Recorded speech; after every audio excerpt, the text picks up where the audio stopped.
দেখুন শিবির আমরা গতকালের রাত থেকে যেটি দেখলাম, আপনারা দেখেন যে শিবির তাদের এই প্রতিটি শিক্ষার্থীকে এইভাবে এই যে এরকম করে গতকাল রাত থেকে তারা এটি পৌঁছে দিয়েছে, এই যে এটি ভাঁজ করা যায়।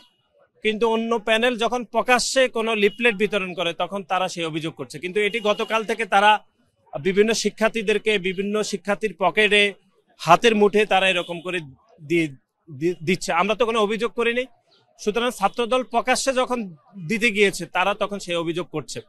সুতরাং আজকের দিনও তারা গুপ্ত রাজনীতি করার অপচেষ্টা করছে। যে আপনারা দেখেন এটি তারা ভাঁজ করে দিয়ে দিচ্ছে শিক্ষার্থীদেরকে। আমাদের দিক থেকে তো আমরা কোনো অভিযোগ করিনি, কিন্তু আমরা যখন প্রকাশ্যে দিতে গিয়েছি তখন তারা অভিযোগ করেছে। এবং আরেকটি বিষয়, ভোট কেন্দ্রের 100 মিটার অনেক দূরে আমরা বাংলাদেশ জাতীয়তাবাদী ছাত্র দলের হেল্প ডেস্ক বসানো হয়েছে। সুতরাং তাদের পক্ষ থেকে যে অভিযোগ, এই অভিযোগ ভিত্তিহীন বলে আমরা মনে করি। এখনো পর্যন্ত প্রায় 2 ঘন্টা প্রায় পার হচ্ছে, এখনো পর্যন্ত আমাদের স্বাভাবিকই মনে হচ্ছে।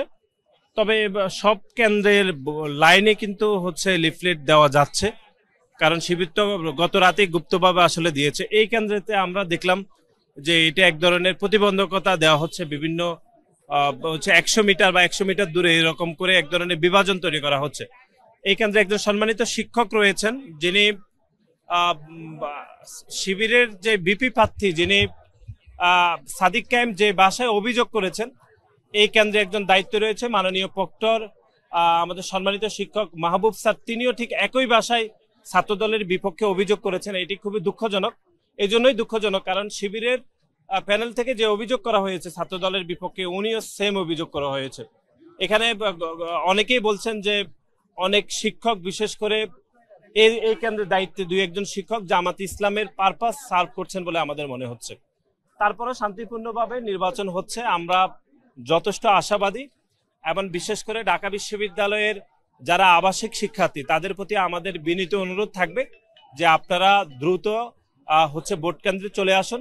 আবাসিক এবং অনাবাসিক শিক্ষার্থীদের অংশগ্রহণের মাধ্যমে আমরা মনে করি ডাকসুতে সব থেকে যোগ্য নেতৃত্ব আসলে বেরিয়ে আসবে। এটি একটি বিষয়। আরেকটি হচ্ছে, এই নির্বাচন একটা ঐতিহাসিক মুহূর্ত আমরা মনে করি। গত 17 বছর ধরে বাংলাদেশের মানুষকে ভোটাধিকার থেকে বঞ্চিত করা হয়েছে।